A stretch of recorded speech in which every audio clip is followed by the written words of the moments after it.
The storm had turned the whole neighborhood into a trembling, water-soaked blur. Thunder slapped the sky like it was angry at the world, and every gutter overflowed with muddy water rushing toward the drains. 14-year-old Quemdella pulled his thin jacket tighter as he hurried down the cracked sidewalk, shoes squelching with every step. His grandmother's medicine was wrapped inside his shirt to keep it dry. If it got ruined, there was no money to replace it. Lightning flashed, revealing an old man hunched beneath a flickering street lamp. His clothes were drenched, his hands shaking, and he clutched his chest like each breath was a struggle. Most people ran past him, shielding their own faces from the storm, pretending they didn't see Dot, but Quaim stopped. "Sir, are you all right?" he asked, voice trembling in the wind. The old man could barely speak. I just need to get home." Quaim didn't know who he was. He didn't know why two black SUVs had slowly passed earlier, watching the old man like he mattered to the whole world. He only knew one thing: leaving him alone in that storm would haunt him forever. So he took the old man's arm and began walking him home through the rain. The next morning, 3 men in dark suits knocked on Grandma Alma's door. And they weren't asking for her. They were asking for KWRM. Rain had always been a familiar sound in the Della household, not because it was comforting, but because it reminded them of every leak in the roof they could never afford to fix. Each drop found a new path through the old tin sheets, tapping onto bowls and plastic cups that Grandma Alma carefully placed every rainy season. On nights like this, when the storm grew wild and the sky turned a furious shade of gray, the little house seemed to shrink in on itself, trembling just like its occupants. Quaim had grown up in that house of soft shadows and quiet struggles. At 14, he was already older than many boys twice his age. Life demanded that of him.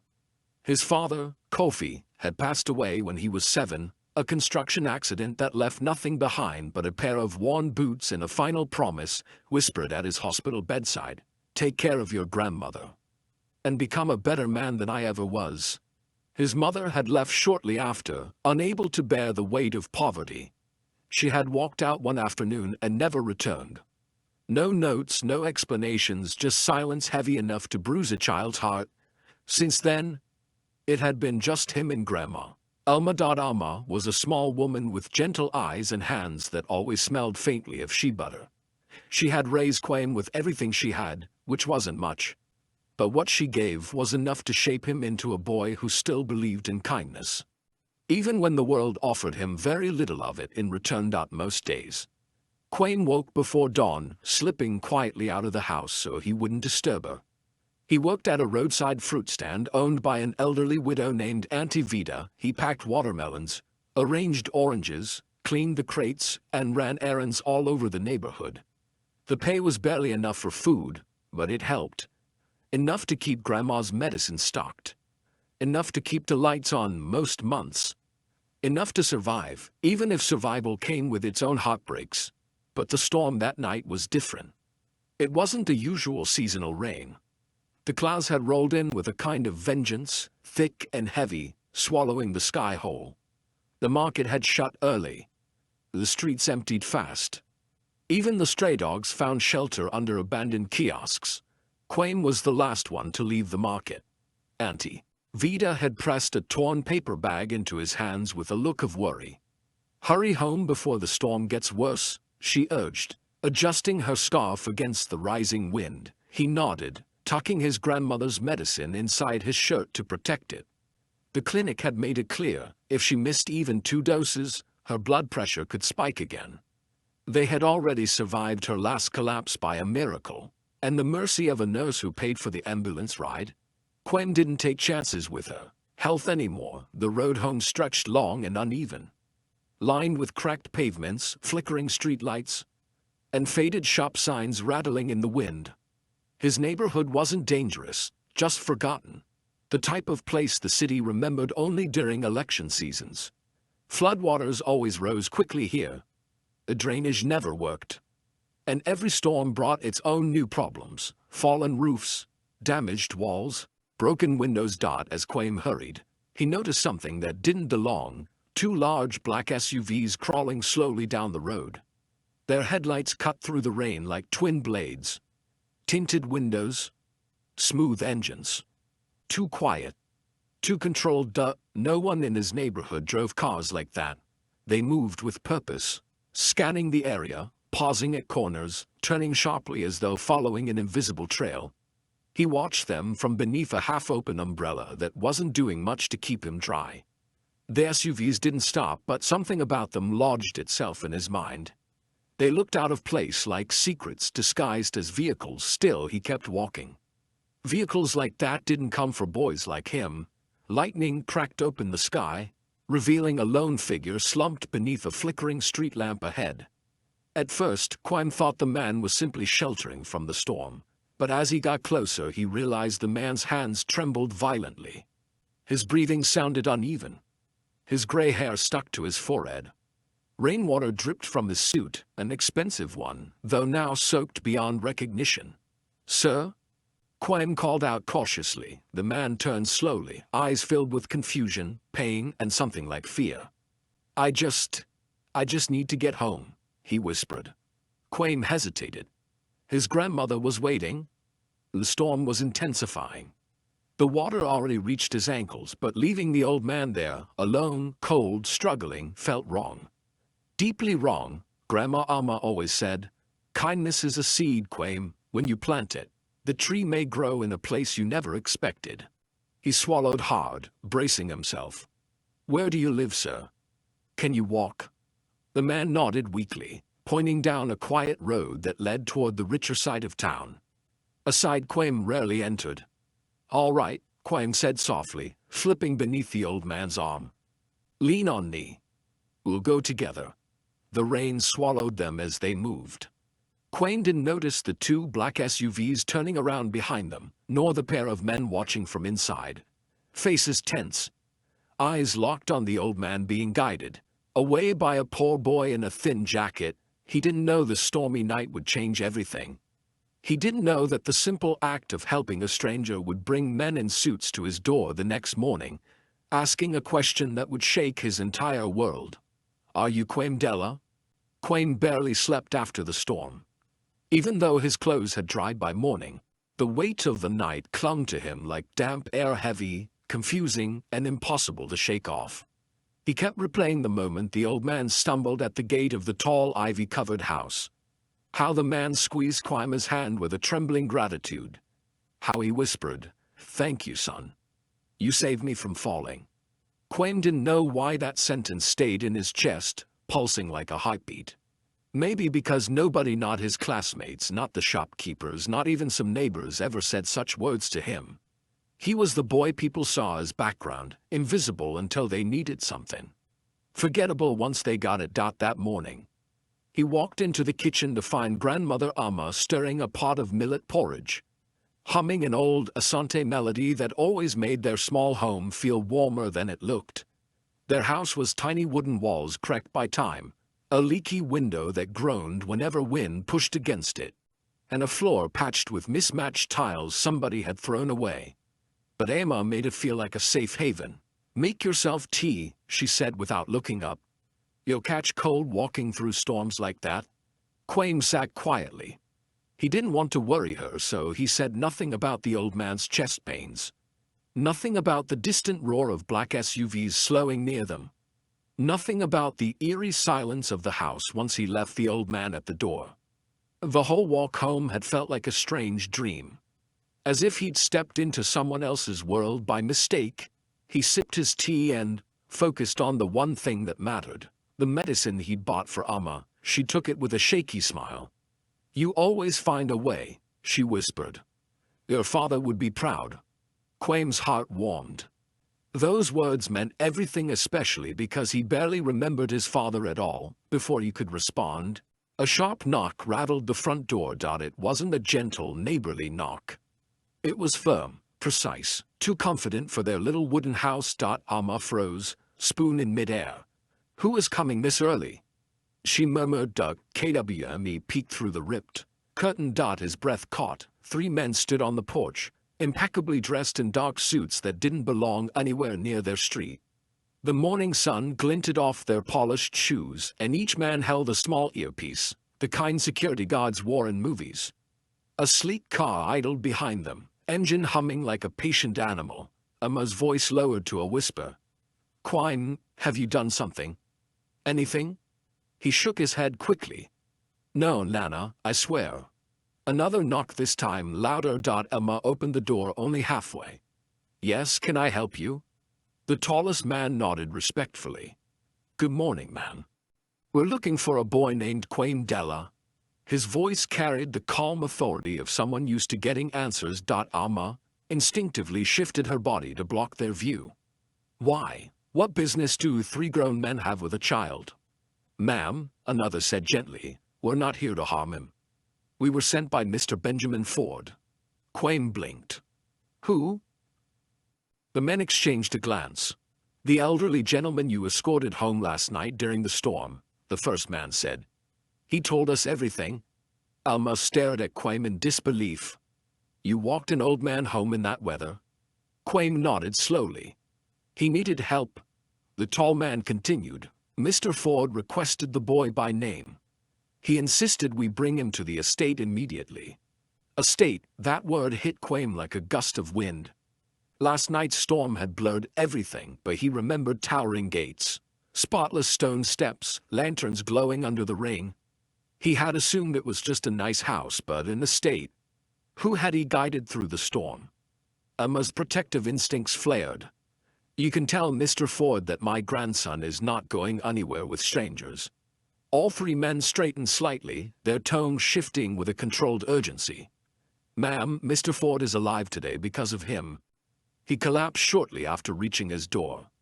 If the boy hadn't supported him, he would have fallen into the floodwater and, well, the doctor said it could have been fatal. Quain's eyes widened, Emma's face softened, but suspicion remained. "Is he all right now?" "He is stable," the shortest man replied. "But he's asking for Quain repeatedly. He woke up this morning and said, 'Bring me the boy.' I owe him more than he knows." A heavy silence filled the doorway, thick with confusion and something else. Something that felt strangely like fate tugging at the hem of Quain's shirt. Emma looked at her grandson. "Quain, do you feel safe with them?" He hesitated, not because he feared the men, but because something inside him whispered that whatever waited at the estate would change his life in ways he couldn't yet imagine. He nodded slowly. "Yes, Nana." Emma sighed, then straightened her back with quiet dignity. "Then I will come with him." The tall man shook his head politely. "I'm afraid Mr. Ford requested to speak with the boy alone. The car will wait right here. He will return safely." Emma clenched her jaw. Quain gently touched her hand. "I'll be fine, Nana, I promise." Finally, with a heart full of reluctance, she stepped aside. Quain walked toward the car, the men escorting him like he was someone important.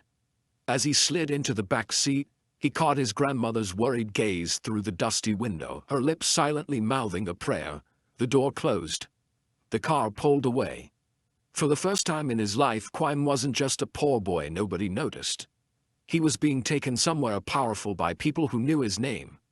And he had no idea why. The car moved smoothly through streets that Quain barely recognized. His neighborhood disappeared behind them like a forgotten echo, replaced by wider roads, cleaner sidewalks, and tall homes with trimmed hedges shaped into perfect curves.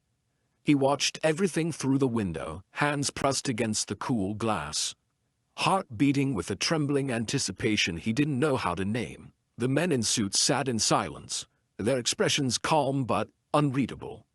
They looked like people who lived in a different world, a world of polished floors, crisp collars, and problems solved behind closed doors.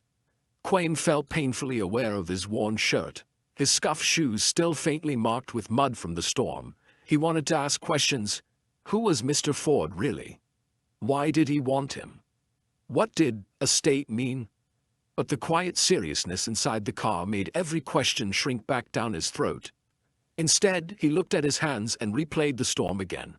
The old man's limp weighed on his shoulder.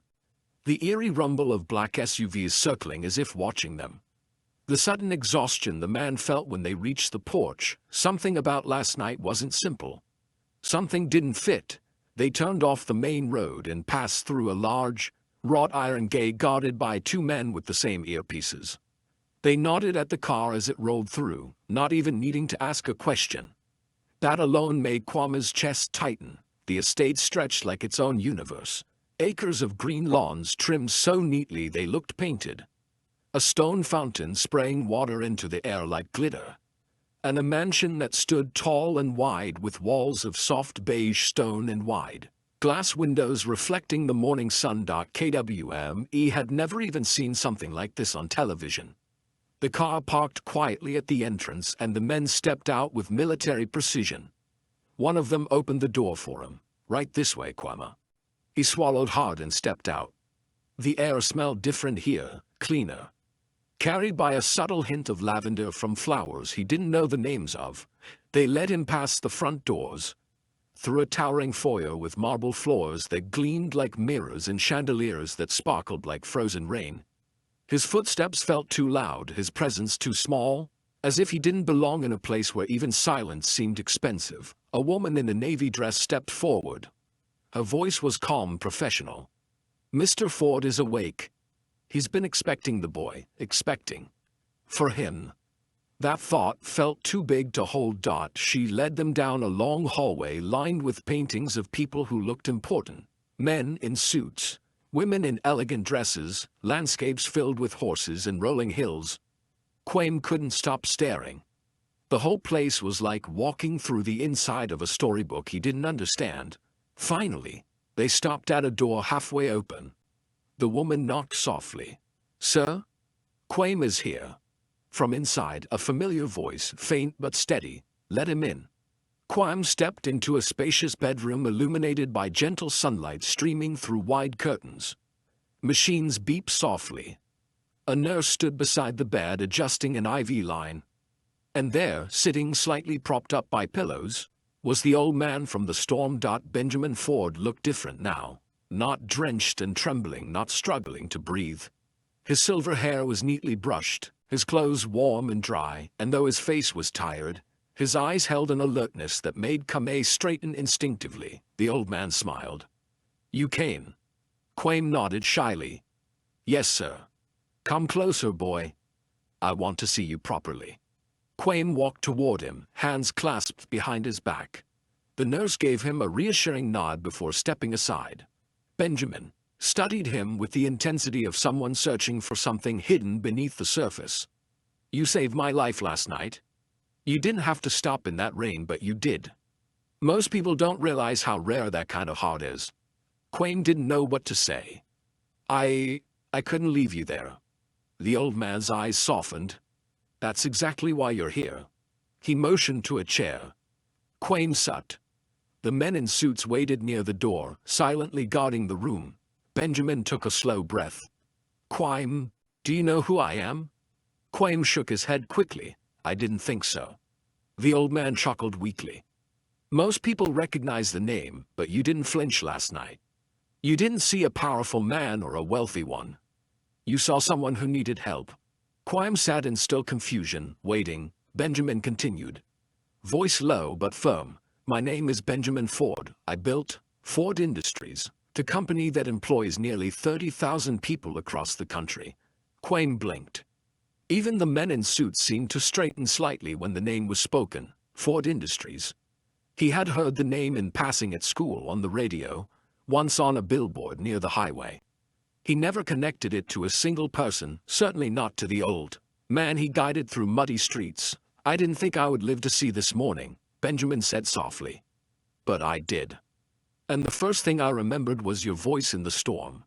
Kwame looked at the man's hands, frail, trembling slightly but still full of presence. "I owe you," the old man said simply. "But I don't pay debts with money. I repay them with legacy." Kwame's brow furrowed. "Sir, I don't understand." Benjamin leaned forward, piercing him with an earnest gaze. "You have something people spend their whole lives trying to buy. Honesty, compassion, a heart that turns toward others even when you have little yourself." Kwame felt heat rise in his cheeks. "I was just helping." "No," Benjamin interrupted softly. "You made a choice. Others passed. You didn't." He gestured toward a stack of folders on the bedside table. "Kwame, I've spent years searching for someone worthy of something important, someone who could be trusted with responsibility beyond their years. Last night, I believe I found that person. Quaim froze. The room suddenly felt smaller, the air thicker. Mr. Ford looked toward the men by the door. Bring it. One stepped forward carrying a black leather case. He handed it to the old man with quiet reverence. Benjamin opened it slowly, revealing documents neatly arranged inside. Sealed envelopes, photographs, and something that looked like a key card with the Ford Industries emblem. Quaim stared. His pulse thudded in his ears. Quam, Benjamin said gently. This is not payment. This is an opportunity. Something I've never offered any child, not even my own grandson. Quaim swallowed hard. Why me? Because you didn't know who I was, yet you acted with more dignity in that storm than men who have everything. A long silence stretched between them. Quaim's mind raced, confusion. Fear, disbelief, and something like hope swirling all together. Finally, Benjamin spoke again. I want you to come back to the estate every day after school. You'll learn, you'll listen, and you'll eventually understand why I chose you. The words hung in the air like a path opening beneath his feet, but before Quaim could respond, the door creaked open. A younger man in a suit, darker, stricter, his jaw tight as though clenched from years of discipline, stepped inside. His eyes locked on Quaim with an unsettling intensity. Father, he said sharply, we need to talk. Father? Quaim's stomach turned. This must be Mr. Ford's son. Benjamin sighed heavily. Not now, Charles. But Charles didn't step back. He walked closer, gaze narrowing at Quaim like he was an unwanted shadow. Why is this boy here? You shouldn't be making decisions in this condition. Not ones involving strangers. Quaim felt small again, like a problem, an inconvenience. Benjamin's voice sharpened. This boy saved my life. Show him respect. Charles clenched his jaw. I respect your health, Father. And right now, it's fragile. You're vulnerable. Bringing random children into the estate is my choice. Benjamin snapped. The men in suits subtly stepped forward as tension rippled through the room. Kwame slowly rose from his chair, eyes lowered. I can go, sir. I didn't mean to cause trouble. No, Benjamin said firmly, reaching out with a shaky hand. You stay. Charles scoffed. This is madness. But Benjamin's gaze never left Quaim. Your life is about to change, son. Don't run from it. In that moment, Kwame's something deep and frightening. This wasn't just about the storm. He had stepped into a family's secrets, a man's legacy, and a future he wasn't sure he was ready for, but whatever this was, it had already begun. The atmosphere in the room thickened after Charles' outburst, settling over everyone like an invisible fog. Quaim kept his eyes lowered, but he could feel Charles' hostile stare burning into the side of his face. The nurse cleared her throat and quietly slipped out, sensing the storm brewing between father and son. Benjamin eased back against his pillows, breathing slowly, deliberately. Quaim, he said gently, wait just outside the room for a moment. I need a private word with my son. Quaim nodded, grateful for the chance to escape the tension. He stepped into the hallway, but the door remained slightly ajar behind him, leaving him suspended in that strange place between curiosity and discomfort. The guards stood motionless at each end of the corridor, their eyes forward, but their attention sharp. Quaim tried not to listen. But the raised voices spilled into the hallway anyway. What are you doing, father? Charles snapped. You are in no shape to make decisions, especially not decisions that affect this family, our company, our future. Benjamin's voice shook slightly, but it held that unmistakable authority Quaim recognized. My health does not erase my judgment. I know exactly what I'm doing. With a boy you know nothing about? A boy from the slums? Quaim flinched at the word slums, even though he'd heard it before. It somehow sounded heavier, crueler, when spoken inside walls as polished and powerful as these. Benjamin replied with controlled restraint. I know his heart. That's more than I can say for half the people orbiting this estate. Charles scoffed loudly. So this is about that? About your mistrust of your own family? Your own employees? Benjamin didn't answer immediately. The pause spoke volumes. Charles pressed forward. You've built a legacy, father. A massive one. And now when you're vulnerable, you're opening doors to strangers who could. That boy saved me. Benjamin snapped. Not for money. Not for recognition. Not even knowing who I was. He did it because he is decent. Because he is kind. Quaim's chest tightened. Hearing someone defend him, someone like that, felt unreal. Charles pressed on, voice rising. And now you want to bring him into our world? Why? What is this boy to you? What do you intend to do with him? Benjamin's tone softened. I want to teach him. Guide him. Perhaps give him what his own life has denied him, a chance. A chance for what? Charles asked sharply. To become someone greater than either of us ever imagined. The hallway fell into a stunned silence. Even the guards shifted. Subtly acknowledging the gravity of the statement, Charles's voice, when it returned, was cold, icy. You can't just replace family with a stranger because he helped you home in a storm. Benjamin sighed deeply. This isn't about replacing anyone. It's about investing in goodness before this world crushes it out of him. Quaim didn't know whether to feel honored or afraid. The idea of someone investing in him, someone powerful, respected, felt enormous, overwhelming, almost impossible. After a long moment, the argument faded into quieter murmurs. The door opened. Benjamin's voice called softly, Quaim, come back in. Quaim stepped inside, unsure what to expect. Charles had moved to the window, jaw tight, hands clasped behind him. He didn't look at KWME. Benjamin extended his hand. Quaim took it gently. I'm sorry you had to hear all that, Benjamin said. Families have disagreements. Quaim nodded, still uncertain. Listen to me, son, the old man continued. This path, this opportunity will not be easy. There will be those who don't understand why I chose you. There will be those who wish you weren't here at all. He shot a pointed glance at Charles, who stiffened but kept silent. But if you're willing, Benjamin said softly, I will teach you everything I know.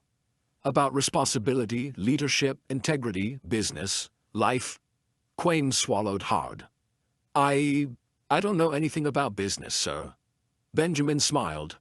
You know how to be human. That's where true leadership begins. Skills can be taught. Characters cannot. A clock ticked softly on the knitstand. Quaim felt its rhythm echoing the pounding in his chest. Do you accept? Benjamin asked. Quaim hesitated only because he couldn't believe such a question was being asked of him at all. Then slowly he nodded. Yes, sir. Good, the old man whispered, relief washing over his face. Your lessons start today? Charles turned sharply, anger simmering beneath his controlled expression. Father, this is... But Benjamin raised a weak hand, silencing him. I've made my decision. The tension stretched like a drawn BOWSTRIN. Then a knock came at the door. The nurse stepped in. Mr. Ford, your tests are ready. Benjamin nodded. Take me. The men in suits moved swiftly, prepping the wheelchair. Before leaving, Benjamin leaned toward Quaim. Stay here. One of my staff will bring you to my study after I'm done. He squeezed Quaim's hand, a gesture small yet heavy with meaning, before being rolled out of the room, the moment the door closed behind him. Charles finally turned to face Quaim directly. His eyes were sharp, assessing, almost predatory. Listen carefully. Boy, he said, voice low and steady, a dangerous calm beneath it. You think my father chose you because you're special? Quaim didn't answer. Charles stepped closer, each footfall measured. You have no idea what you stepped into. My father is a man of vast influence. Decisions he makes affect companies, families, entire communities. You're just a boy who happened to be there in the rain. Quaim felt a sting but held his gaze steady. Charles leaned in slightly. Whatever fantasy you think is beginning for you, drop it. My father is sick, confused, vulnerable, and people in this house, in this company, will not tolerate someone like you suddenly appearing in his inner circle. The words hit like cold water. You're a temporary distraction, Charles finished. Nothing more. He stepped back, straightened his suit, and walked out without another glance. Quaim stood alone in the massive room, feeling smaller than he ever had in his life.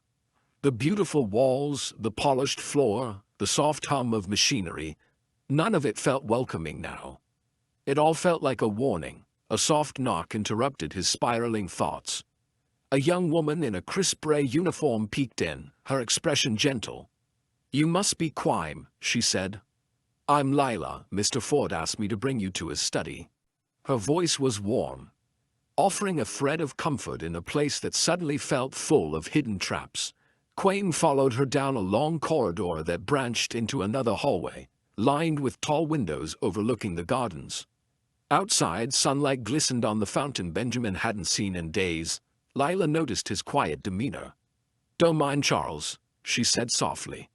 "He's always been intense, especially when it comes to his father." Quaim nodded but kept his thoughts to himself. They reached the study, a room large enough to be a classroom, filled with dark wooden shelves stacked with books, award plaques, framed photos, and models of buildings and machinery. A massive desk sat near the window, polished to a shine, and behind it hung a portrait of a younger Benjamin Ford beside workers in a factory. Lila opened the door wider. "You can look around. Mr. Ford will join you once he's done with his tests." When she left, the silence settled again, but this time it was different. Not hostile like Charles. Not suffocating like earlier. It was simply unknown. Quaim wandered between the shelves, touching nothing but observing everything. There were books on leadership, charity foundations, inventions, business strategy, and biographies of influential figures. He couldn't imagine ever understanding half of what lined those shelves. He paused at a framed photo of Benjamin standing beside a group of smiling workers.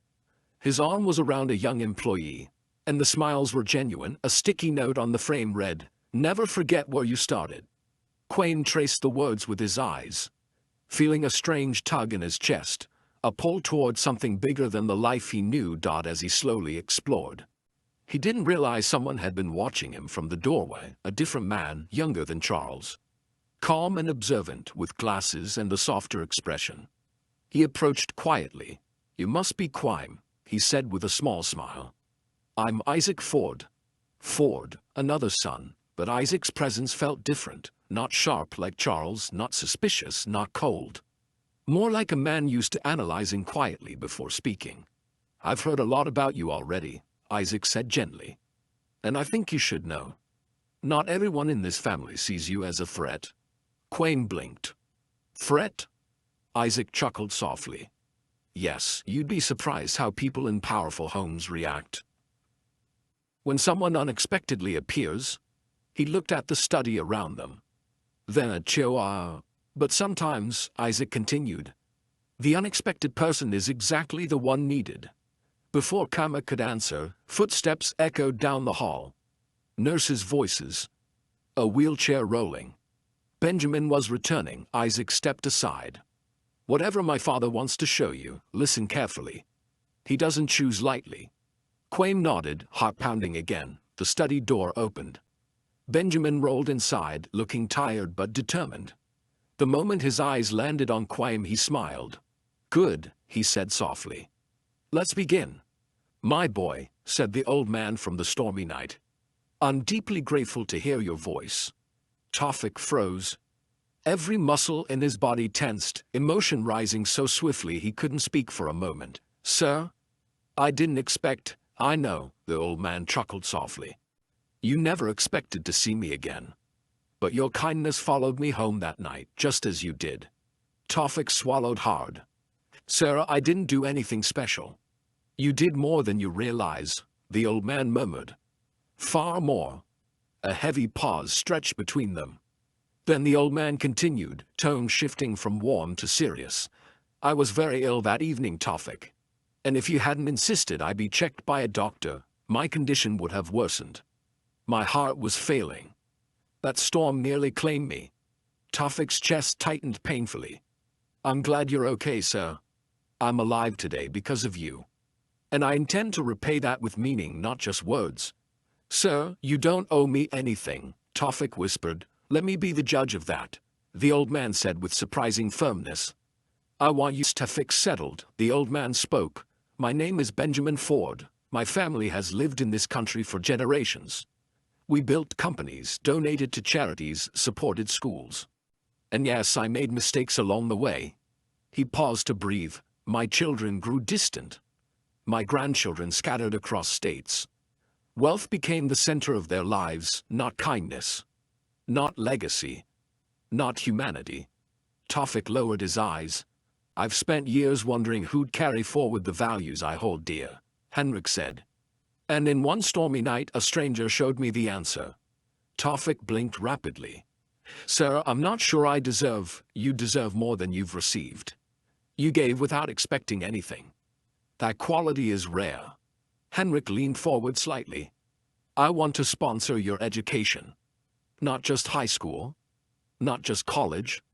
I want to open opportunities at the highest level. Whatever field you choose, I will support it. Tawfik stared at him, struck speechless. I can't accept that, he whispered. You can, Henrik replied. And you will, because it's not charity. It's an investment, in me? Tawfik croaked, yes, and not just that. Henrik motioned toward the men in suits standing quietly nearby. I want you to meet my legal team. They will help formalize your placement in our mentorship program. What? What program? The Beaumont Legacy Foundation, Henrik said softly. A program meant to identify young leaders with compassion and integrity. One of the lawyers stepped forward.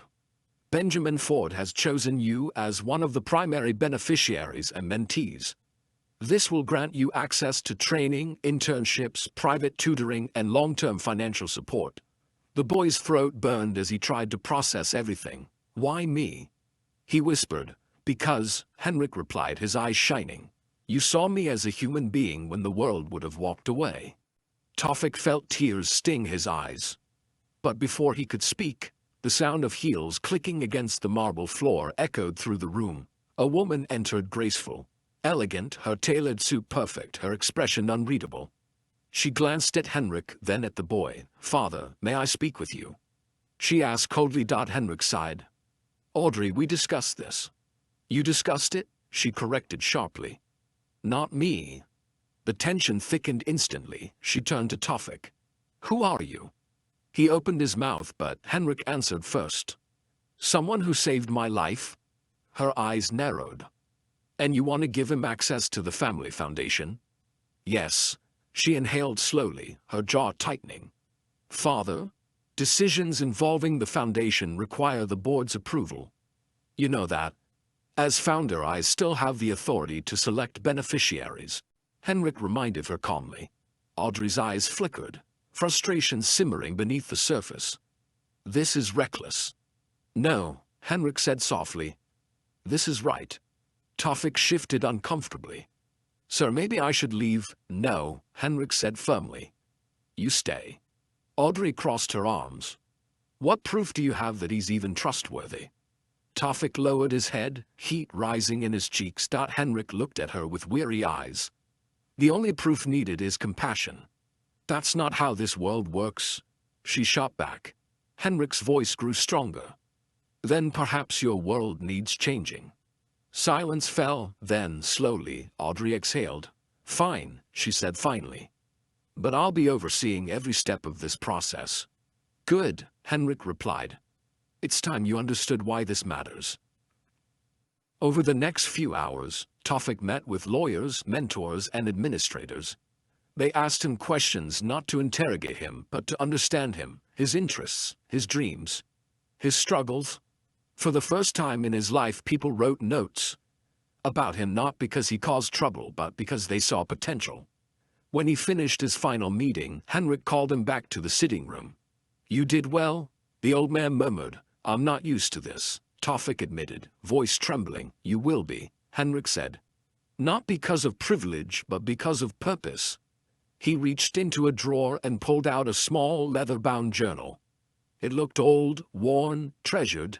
This belonged to me when I was young. Inside are lessons I wrote for myself, things I hope my children would one day carry forward. He placed the journal in Tawfik's hands. But I think you're the one who will honor them. The weight of the gift hit the boy like a wave. "I'll do my best," he whispered. "I know you will." As Tafik left the mansion, the wind felt different, lighter, warmer, as if carrying a new beginning. The car pulled away from the estate, taking him back toward the world he came from. But everything felt changed. He wasn't the same boy who walked an old man home in the storm. He wasn't the same boy who lived in shadows and silence. He was stepping into a future he didn't know existed. A future earned through compassion, a future ignited by a single act of kindness, a future that, for the first time, felt possible. The morning sun filtered gently through the tattered blinds of Kwame's small apartment, painting golden streaks across the worn floorboards. For the first time in weeks, he felt a strange mixture of hope and disbelief. The events of the past 48 hours seemed almost surreal. The memory of the storm, the old man's frail hands gripping his shoulders, and the sudden arrival of the men in suits all blended together in a whirlwind of confusion and gratitude. Kwame, who had spent most of his young life invisible to the world, suddenly felt like someone had noticed him, like his small acts of kindness had mattered more than he could ever imagine. He remembered every detail of the previous day. The polite nods, the measured smiles, and the quiet compliments from the men in suits.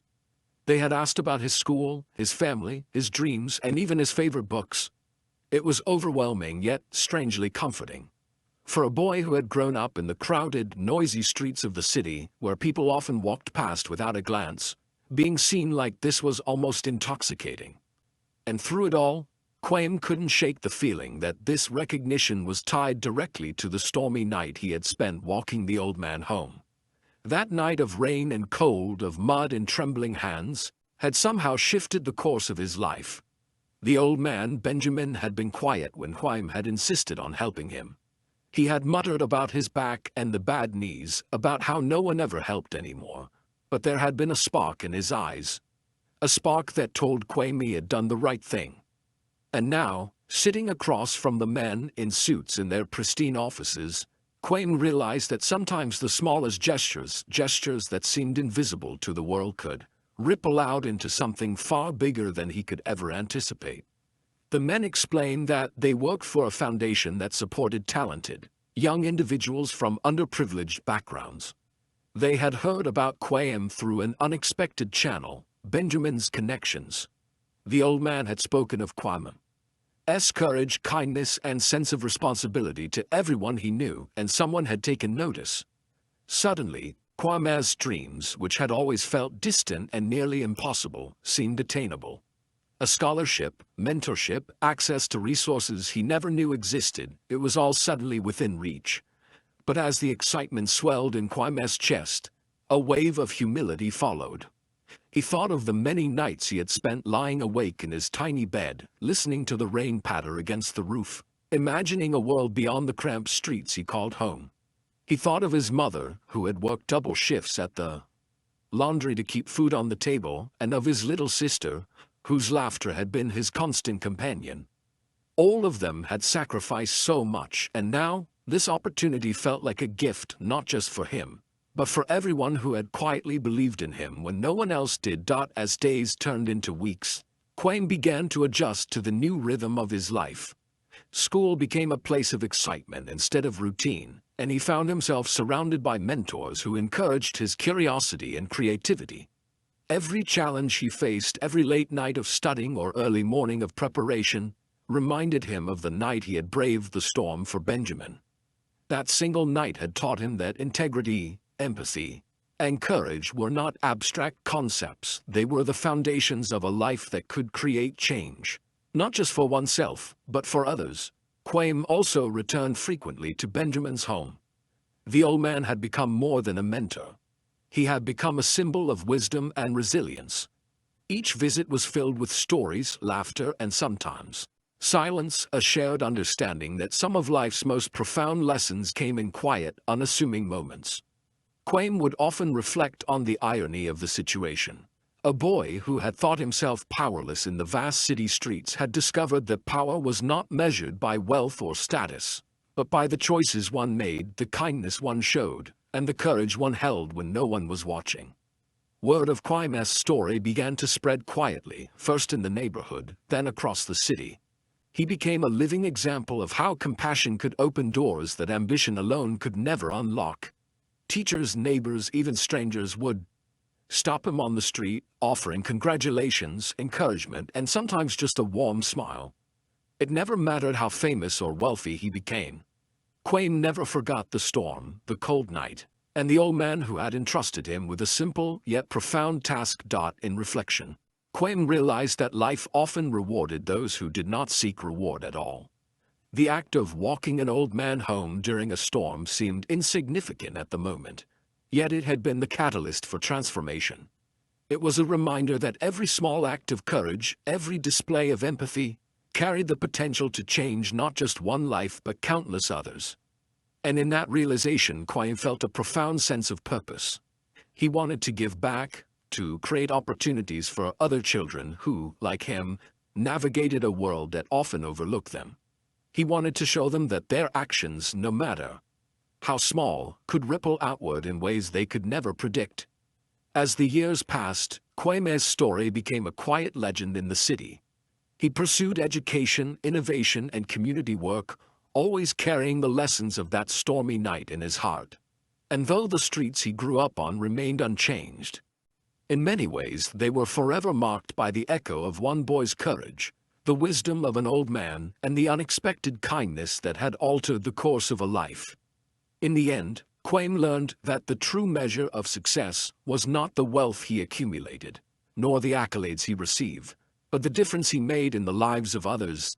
And every time a storm approached, Quaim would remember the night that started it all, the night he chose compassion over indifference, courage over fear, and humanity over convenience. It was the night that taught him that even the smallest acts could carry the greatest weight, and that the world, though vast and often indifferent, had a way of noticing those who dared to do the right thing. If Quaim's story touched your heart, imagine the countless acts of courage and kindness happening all around us every day, hidden, quiet, but powerful. Just like Quaim, you have the ability to make a difference, to change someone's life with even the smallest gesture. Don't scroll past a moment where your help, your words, or your time could matter. Subscribe now and join us on this journey of real stories where bravery, empathy, and justice meet in the most unexpected ways. Hit the notification bell so you never miss an episode, because every story teaches us something new, something that could inspire you to act, to care, and to believe in the goodness of people. Leave a comment sharing your thoughts, or tell us about a time when a small act of kindness changed your life. Your story could be the inspiration for the next episode. Together we can celebrate the heroes among us.